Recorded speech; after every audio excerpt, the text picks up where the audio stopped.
નમસ્કાર દર્શક મિત્રો, vision electrical by Kakadiya sir YouTube ચેનલમાં આપનું હાર્દિક સ્વાગત છે. તો દર્શક મિત્રો, આજે આપણે જોઈશું કે અલ્ટરનેટર એટલે કે આઈટીઆઈ ઇલેક્ટ્રિશિયન અને વાયરમેન ટ્રેડ માટે ચેપ્ટર નંબર 87, 88 અને 89. તો હવે આ ચેપ્ટર અંતર્ગત આપણે અલ્ટરનેટરના ભાગો અને તેના પ્રકાર વિશે સમજ લઈશું અને અલ્ટરનેટર વિશે સંપૂર્ણ સમજ આપણે આ વિડીયો દ્વારા જોઈશું. તો દર્શક મિત્રો, હવે આપણે જોઈએ કે અલ્ટરનેટર શું છે. તો કે અલ્ટરનેટર એ એક એવું ડિવાઇસ છે કે કોઈ સાધન દ્વારા ફેરવવામાં આવે તો તે યાંત્રિક શક્તિનું વીજ શક્તિમાં રૂપાંતર કરતું હોય છે. એટલે કે અલ્ટરનેટરને જે સાધન ફેરવે તેને શું કહેવામાં આવતું હોય છે? પ્રાઇમ મૂવર કહેવામાં આવતું હોય છે. આપણે પાવર પ્લાન્ટની અંદર જોતા હોઈએ છીએ કે જે ટર્બાઇન હોય છે એ શું કોને ફેરવતું હોય? તો કે અલ્ટરનેટરને ફેરવતું હોય છે. તો કે ટર્બાઇન શું થયું? પ્રાઇમ મૂવર થયું. એટલે કે આ રીતનો કોન્સેપ્ટ હોય છે. હવે આપણે ફિગર દ્વારા જોઈ શકીએ છીએ કે અલ્ટરનેટરની અંદર સપ્લાય જે છે અલગ અલગ પ્રકારના હોય છે. જો આર્મેચર વાઇન્ડિંગ હોય છે, ફિલ્ડ વાઇન્ડિંગ હોય છે, સ્ટેટર હોય છે, રોટર હોય છે, સ્લિપ રિંગ હોય છે. તો કે આ બધું વસ્તુ આપણે અને સપ્લાય કેવો કાઢે છે? આઉટપુટ સપ્લાય 3 ફેઝ કાઢતું હોય છે.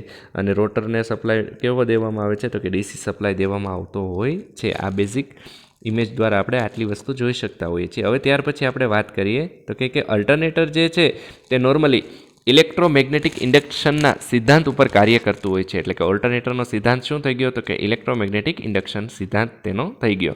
હવે ઓલ્ટરનેટરમાં ઉત્પન્ન થતા ઈએમએફનું સમીકરણની વાત કરીએ એટલે કે ઓલ્ટરનેટરની અંદર જે વોલ્ટેજ ઉત્પન્ન થાય છે તેનું સમીકરણ તો કે E બરાબર BLV sin થીટા, જેમાં B શું દર્શાવે છે? Magnetic flux. જ્યારે V શું દર્શાવે છે? વાહકની ગતિ. થીટા શું દર્શાવે છે? વાહકનો ખૂણો. જ્યારે L શું દર્શાવે છે? કંડક્ટરની લંબાઈ. હવે તો કે અલ્ટરનેટરમાં ઉત્પન્ન થતા એસી પ્રવાહની ફ્રીક્વન્સી શું હોય છે? F હોય છે. તે શું હોય છે? ઓલ્ટરનેટરના પોલની સંખ્યા P અને સ્પીડ જે છે NS એટલે સિંક્રોનસ સ્પીડ ઉપર આધાર રાખતું હોય છે. ત્યાર પછી વાત કરીએ તો કે અલ્ટરનેટર જે છે જો બે પોલવાળું હોય તો તે એક કોઇલને એક આંટો ફરે છે, તો તે કોઇલમાં એક સાયકલનો પ્રવાહ ઉત્પન્ન થાય છે. જો અલ્ટરનેટર 4 પોલવાળું હોય તો 2 સાયકલ અને 6 પોલવાળું હશે તો 3 સાયકલનો પ્રવાહ ઉત્પન્ન થતો હોય છે. હવે ઉત્પન્ન થતા વીજ ચાલક બળની ફ્રીક્વન્સી એ પોલની સંખ્યા અને રોટરની ગતિના સમપ્રમાણમાં હોય છે. એટલે આપણે કહી શકીએ છીએ કે NS બરાબર 120F/P. એટલે કે સ્પીડ જે છે તે ફ્રીક્વન્સીના સમપ્રમાણમાં અને પોલની સંખ્યાના વ્યસ્ત પ્રમાણમાં હોય છે. જેમાં P શું દર્શાવતું હોય છે? પોલની સંખ્યા. F શું દર્શાવે છે? ફ્રીક્વન્સી. જ્યારે NS શું દર્શાવે છે? સ્પીડ. અને ભારતની અંદર સપ્લાય ફ્રીક્વન્સી કેટલી રહેલી હોય છે? તો કે 50 હર્ટ્ઝ જેટલી હોય છે. હવે 3 ફેઝ ઓલ્ટરનેટરને સિંક્રોનિયસ જનરેટર પણ કહેવામાં આવતું હોય છે, કારણ કે રોટરની સ્પીડ એ સિંક્રોનિયસ સ્પીડ જ હોય છે. ઓલ્ટરનેટર એ જે છે તે KVA અથવા MVAની કેપેસિટીમાં હોય છે. F બરાબર PNS/120. તો કે આ ફ્રીક્વન્સી શોધવા માટેનું ફોર્મ્યુલા છે. હવે અલ્ટરનેટરના ભાગો વિશે આપણે વાત કરીશું. તો કે મોટી કેપેસિટીના અલ્ટરનેટરને મોટા ભાગે સ્થિર આર્મેચર અને ફરતા ફિલ્ડ ટાઈપના હોય છે, જેથી ઉચ્ચ વોલ્ટેજ અને વધારે આઉટપુટ મેળવી શકાતું હોય છે. હવે અલ્ટરનેટરના ભાગો છે આ બધા: સ્ટેટર ફ્રેમ છે, સ્ટેટર કોર છે, સ્ટેટર વાઇન્ડિંગ છે, રોટર છે, બ્રશ છે અને બ્રશ હોલ્ડર છે, એક્સાઇટર છે અને સ્લિપ રિંગ છે. હવે તેમાં સ્ટેટર ફ્રેમની વાત કરીએ તો કે તે આર્મેચર કોર અને આર્મેચર વાઇન્ડિંગને આધાર આપતું હોય છે. સ્ટેટર કોર તો કે તે સિલિકોન સ્ટીલના પાતળા સ્ટેમ્પિંગવાળા લેમિનેટેડ કોર વડે બનાવવામાં આવતું હોય છે, જેથી એડી કરંટ લોસ જે છે તે ઘટાડી શકાતો હોય છે. ત્યાર પછી સ્ટેટર વાઇન્ડિંગ તો કે સ્ટેટર વાઇન્ડિંગ દ્વારા જ ઇલેક્ટ્રિસિટી મળવાની હોય છે. એટલે કે આપણને આઉટપુટ મળે તે સ્ટેટર વાઇન્ડિંગ દ્વારા જ મળતું હોય છે, જેથી તેને આર્મેચર પણ કહે છે. જનરલી સ્ટેટર વાઇન્ડિંગ સ્ટાર કનેક્શનમાં જ હોય છે. સ્ટેટર વાઇન્ડિંગ કેવું કનેક્શનમાં હોય છે? સ્ટાર કનેક્શનમાં હોય છે. ત્યાર પછી વાત કરીએ તો કે રોટર. તો કે તેમાં રોટર જે છે તેમાં રોટર વાઇન્ડિંગ હોય છે, જેને ફિલ્ડ વાઇન્ડિંગ પણ કહેવામાં આવતું હોય છે. હવે તેને એક્સાઇટ કરવા માટે રેક્ટિફાયર સર્કિટ આપવા નાનું ડીસી જનરેટર એટલે કે એક્સાઇટર વપરાતું હોય છે. હવે ડીસી સપ્લાય આપવા માટે 2 પ્રકારની સર્કિટ હોય છે: જનરેટર હોય છે અથવા રેક્ટિફાયર સર્કિટ હોય છે.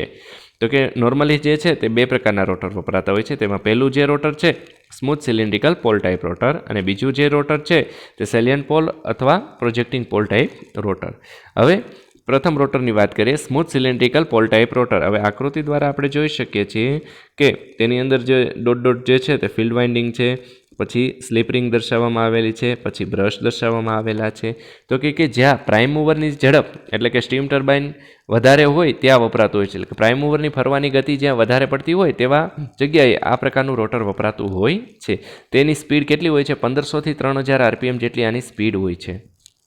તેના રોટરનો વ્યાસ કેવો હોય છે? ઓછો હોય છે અને અક્ષીય લંબાઈ કેવી હોય છે? વધારે હોય છે. તેમાં 2 અથવા 4 પોલ હોય છે. 2 અથવા 4 પોલ જ હોય છે આ પ્રકારના રોટરમાં. તેમાં ઇન્સ્યુલેટેડ કોપર વાયરનું વાઇન્ડિંગ બેસાડી તેના કનેક્શન સ્લિપ રિંગ સાથે કરવામાં આવતા હોય છે. 50 MVAના ઓલ્ટરનેટર માટે 2 પોલ હોય છે, જ્યારે 200 MVAના ઓલ્ટરનેટર માટે 4 પોલવાળું રોટર વપરાતું હોય છે. તો આ થઈ ગયું સ્મૂથ સિલિન્ડ્રિકલ ટાઈપ રોટર. હવે ત્યાર પછી આપણે જોઈએ સેલિયન્ટ પોલ અથવા પ્રોજેક્ટિંગ પોલ ટાઈપ રોટર.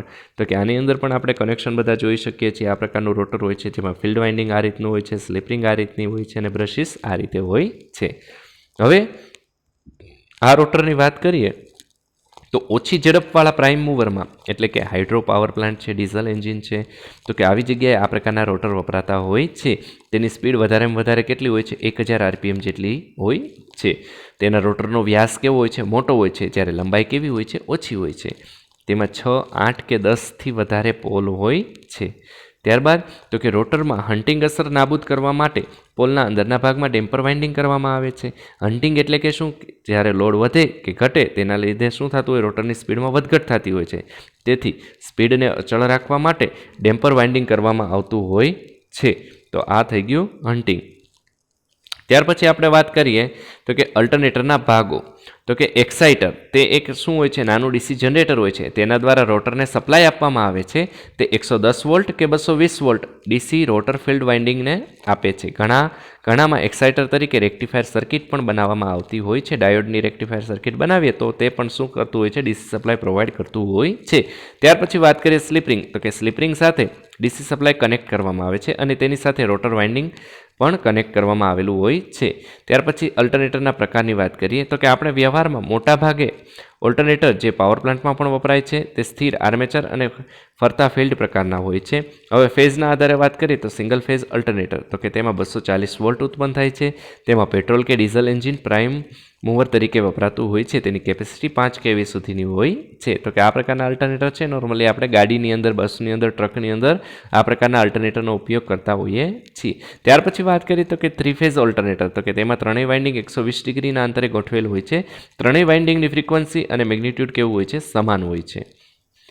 હવે ત્યાર પછી પ્રાઇમ મૂવરના આધારે અલ્ટરનેટરના પ્રકારની વાત કરીએ તો તેના પણ 3 પ્રકાર પડે છે: water turbine alternator, steam turbine alternator, oil engine alternator. ત્યાર પછી પોલની રચનાને આધારે વાત કરીએ તો salient pole alternator, smooth cylindrical alternator. તો આ પ્રમાણે અલ્ટરનેટરના પ્રકાર પડતા હોય છે. તો હવે અલ્ટરનેટરનું રેટિંગ અને રેગ્યુલેશનની વાત કરીએ તો કે અલ્ટરનેટરના ટર્મિનલ વોલ્ટેજ પર અસર કરતા પરિબળ. જ્યારે અલ્ટરનેટર સાથે લોડ જોડવામાં આવે ત્યારે આર્મેચરમાં વીજ પ્રવાહના કારણે તેમાં શું થતું હોય છે? વોલ્ટેજ ડ્રોપ થતો હોય છે. તો વોલ્ટેજ ડ્રોપ થવાના અલગ અલગ પરિબળો જવાબદાર હોય છે. તો કે તેના માટે જવાબદાર પરિબળોની વાત કરીએ તો તેમાં સૌથી પહેલું આવે છે armature coil resistance, armature coil reactance, armature reaction અને લોડ પાવર ફેક્ટર. તો કે આટલા પરિબળો જે છે તે રેગ્યુલેશન ઉપર અસર કરતા હોય છે અલ્ટરનેટરના. તો હવે તેમાં સૌપ્રથમ આપણે જોઈએ આર્મેચર રિએક્શન કોને કહેવામાં આવે છે? તો કે ફિલ્ડ વાઇન્ડિંગનું ચુંબકીય ક્ષેત્ર અને આર્મેચર વાઇન્ડિંગનું ચુંબકીય ક્ષેત્ર વચ્ચે થતા ઇન્ટરેક્શનના કારણે ટર્મિનલ વોલ્ટેજમાં ફેરફાર થાય તો તેને શું કહેતા હોઈએ છીએ? આર્મેચર રિએક્શન કહીએ છીએ. હવે ત્યાર પછી આપણે જોઈએ લોડ પાવર ફેક્ટર. તો કે પાવર ફેક્ટર બદલાતા વોલ્ટેજની અંદર શું થતું હોય છે? ફેરફાર થતો હોય છે. તો તેના કારણે શું થાય? ટર્મિનલ વોલ્ટેજ જે છે તે ઘટતા હોય છે. તેના કારણે શું થાય? વોલ્ટેજ ડ્રોપ થાય. ત્યાર પછી અલ્ટરનેટરનું રેટિંગ. અલ્ટરનેટરનું રેટિંગ જે છે તે કેવીએ અથવા એમવીએમાં હોય છે. વોલ્ટેજ રેગ્યુલેશનની વાત કરીએ તો કે અલ્ટરનેટરનો નો લોડ પર હોય અને પછી જ્યારે લોડમાં આવે છે ત્યારે વોલ્ટેજમાં થતા ઘટાડા કે ફેરફારને લીધે વોલ્ટેજ રેગ્યુલેશન થતું હોય છે. યાદ રાખો, જેમ વોલ્ટેજ રેગ્યુલેશન ઓછું તેમ તે સારું ઓલ્ટરનેટર કહેવામાં આવતું હોય છે. આ વોલ્ટેજમાં થતા ઘટાડાને કંટ્રોલ કરવા માટે એવીઆર વાપરતા હોઈએ છીએ. તો કે એવીઆર એટલે કે શું? ઓટોમેટિક વોલ્ટેજ રેગ્યુલેશન કહેવાતું હોય છે. વોલ્ટેજ રેગ્યુલેશનનું ફોર્મ્યુલા છે નો load minus full load voltage છેદમાં ફૂલ લોડ વોલ્ટેજ. તો કે આના પરથી આપણે વોલ્ટેજ રેગ્યુલેશન જે છે તે કાઉન્ટ કરતા હોઈએ છીએ. હવે ફેઝ સિક્વન્સની વાત કરીએ તો કે 3 ફેઝ ઓલ્ટરનેટરમાં RYB ફેઝ સિક્વન્સ હોય છે. હવે ધારો કે ઓલ્ટરનેટર ક્લોકવાઇઝ ફરે છે અને ફેઝ સિક્વન્સ RYB છે. હવે જો તેની દિશા એટલે કે એન્ટી ક્લોકવાઇઝ કરવામાં આવે તો તેના ફેઝ સિક્વન્સ RBY થઈ જશે. એટલે કે બે ફેઝ બદલાવવામાં આવે તો તેની દિશા જે છે ઓલ્ટરનેટરની તે શું થઈ જતી હોય છે? ચેન્જ થઈ જતી હોય છે. હવે જો ઓલ્ટરનેટરની ફેઝ સિક્વન્સ બદલાવવામાં આવે તો તેના દ્વારા ચાલતી 3 ફેઝ મોટરની દિશા પણ ફરી જતી હોય છે. ફેઝ સિક્વન્સ ચકાસવા માટે ફેઝ ઇન્ડિકેટર નામનું ડિવાઇસ વપરાતું હોય છે. તો હવે આ ખૂબ ઇમ્પોર્ટન્ટ સવાલ થઈ ગયો કે અલ્ટરનેટરનું ફેઝ સિક્વન્સ ચેક કરવું હોય તો એના માટે કયું ડિવાઇસ હોય છે? તો કે ફેઝ ઇન્ડિકેટર નામનું ડિવાઇસ જે છે તે વાપરવામાં આવતું હોય છે. હવે પેરેલલ ઓપરેશન ઓફ ઓલ્ટરનેટર એટલે કે એક કરતાં વધારે ઓલ્ટરનેટરને જ્યારે પેરેલલમાં જોડવામાં આવે એકબીજા સાથે તો તેનું ઓપરેશન કેવું હોય છે? તો કે ઓલ્ટરનેટરને પેરેલલમાં જોડવાની પ્રક્રિયાને ઓલ્ટરનેટરનું શું કહેવામાં આવે છે? પેરેલલ ઓપરેશન અથવા બીજું શું કહેવાય? સિંક્રોનાઇઝિંગ કહેવામાં આવતું હોય છે. તમે પાવર પ્લાન્ટની અંદર કામ કરો તો આ ખૂબ જ ઇમ્પોર્ટન્ટ વર્ડ થઈ જતો હોય છે, સિંક્રોનાઇઝેશન. તો કે અલ્ટરનેટરને પેરેલલ જોડવાના લાભ શું હોય છે? તો કે ઓલ્ટરનેટરની આઉટપુટ કેપેસિટી વધારી શકાતી હોય છે. ત્યાર પછી તો કે સંપૂર્ણ સિસ્ટમ બંધ કર્યા વગર એક અલ્ટરનેટર બંધ કરીને મેન્ટેનન્સ કે શટડાઉન પણ લઈ શકાતું હોય છે. એક અલ્ટરનેટરમાં ફોલ્ટ થાય તો પણ બાકીના અલ્ટરનેટર આપણે શું છે ચાલુ રહેતા હોય છે પેરેલલ ઓપરેશન દરમિયાન. અને પાવર ઇમ્પોર્ટ કે એક્સપોર્ટની ફેસિલિટી પણ બે અલ્ટરનેટર હોય તો આપણે એનો લાભ લઈ શકતા હોઈએ છીએ. હવે અલ્ટરનેટરનું ઓપરેશન તો કે આઇસોલેટેડ સિસ્ટમ, તેમાં એક જ અલ્ટરનેટર કે પાવર સ્ટેશનને અમુક વિસ્તાર માટે પાવર આપવા વપરાય છે. આવી સિસ્ટમમાં એક્સાઇટેશન ઘટાડો કરતાં વોલ્ટેજ ઘટે અને પ્રાઇમ મૂવરની સ્પીડમાં ફેરફાર કરતાં ફ્રીક્વન્સીમાં ફેરફાર થતો હોય છે. આ આઇસોલેટેડ સિસ્ટમની વાત કરી. ત્યાર પછી અનંત બસબાર સિસ્ટમ એટલે કે ઇન્ફાઇનાઇટ ગ્રીડ સિસ્ટમ. પાવર સ્ટેશનમાં તમામ અલ્ટરનેટરને કોમન બસબાર સાથે જોડવામાં આવે છે. આ બધા પાવર સ્ટેશન એકબીજા સાથે કનેક્ટેડ હોય છે. આવા બધા બસબાર એકબીજા સાથે પેરેલલમાં જોડાય તેને અનંત બસબાર સિસ્ટમ કહેવામાં આવતી હોય છે. અનંત બસબાર સિસ્ટમમાં કોઈ એક ઓલ્ટરનેટરના એક્સાઇટેશન કે સ્પીડ વધારતા બસબારના વોલ્ટેજ કે ફ્રીક્વન્સીમાં ફરક પડતો નથી. અનંત બસબાર સિસ્ટમનો રિએક્ટન્સ કેવો હોય છે? ઓછો હોય છે. અને એફ અને વી કેવા હોય છે? અચળ હોય છે. આવી સિસ્ટમમાં મોટો લોડ કનેક્ટ કરવાથી કે ડિસ્કનેક્ટ કરવાથી વોલ્ટેજ કે ફ્રીક્વન્સીમાં ફેરફાર થતો નથી. આવી સિસ્ટમને પ્રેક્ટિકલી ફિલ્ડમાં ગ્રીડ સિસ્ટમ તરીકે ઓળખવામાં આવતી હોય છે. તો કે આ અનંત બસબાર સિસ્ટમ થઈ ગઈ. હવે અલ્ટરનેટરને સિંક્રોનાઇઝિંગ કરવાની શરતો. ઇનકમિંગ અલ્ટરનેટર અને રનિંગ ઓલ્ટરનેટર નીચેની બાબતો સરખી હોવી જોઈએ. એક તો વોલ્ટેજ સરખો હોવો જોઈએ, ફ્રીક્વન્સી સરખી હોવી જોઈએ અને ફેઝ સિક્વન્સ સરખી હોવા જોઈએ. અને બંનેમાં વોલ્ટેજનો ફેઝ તફાવત ના હોવો જોઈએ. આ વસ્તુ હોય તો આપણે ઓલ્ટરનેટર જે છે તેને સિંક્રોનાઇઝ કરી શકતા હોઈએ છીએ પાવર ગ્રીડની સાથે. તો કે અલ્ટરનેટરને સિંક્રોનાઇઝિંગ કરવાની રીતોની વાત કરીએ તો આટલી રીતો છે. તેમાં પહેલી છે ડાર્ક લેમ્પ મેથડ, પછી છે બ્રાઇટ લેમ્પ મેથડ, પછી છે એક ડાર્ક બે બ્રાઇટ લેમ્પ મેથડ, પછી છે સિંક્રોસ્કોપ મેથડ અને ત્યાર પછી છે કોમ્પ્યુટરાઇઝ સિંક્રોનાઇઝિંગ મેથડ. તો કે આવી અલગ અલગ મેથડ દ્વારા આપણે જે છે ઓલ્ટરનેટર જે છે તેનું સિંક્રોનાઇઝિંગ કરતા હોઈએ છીએ. પાવર પ્લાન્ટ જે છે તેની અંદર પાવર જનરેટ થતો હોય તો એનું સિંક્રોનાઇઝ છે તે ગ્રીડ સાથે એટલે કે તે જીબીને પાવર પ્રોવાઈડ કરતું હોય તો કે તેની સાથે શું હોય છે? સિંક્રોનાઇઝ થયેલું હોય છે. જ્યારે અલ્ટરનેટર સિંક્રોનાઇઝ હોય તેવી કેસની અંદર વોલ્ટેજ, ફ્રીક્વન્સી અને ફેઝ સિક્વન્સ કેવું હોય છે? બધું સમાન હોય છે. તો જ એ પાવર શું થતું હોય છે? તો કે તેનું ટ્રાન્સમિશન થતું હોય છે આ રીતથી. તો કે આ થઈ ગયું સિંક્રોનાઇઝ કરવાની શરતો. કોની? તો કે અલ્ટરનેટરની. તો દર્શક મિત્રો, આપને અમારો આ અલ્ટરનેટરનો વિડીયો પસંદ આવે તો અમારી આ ચેનલને લાઇક, સબસ્ક્રાઈબ અને શેર કરવા વિનંતી. ધન્યવાદ. આભાર.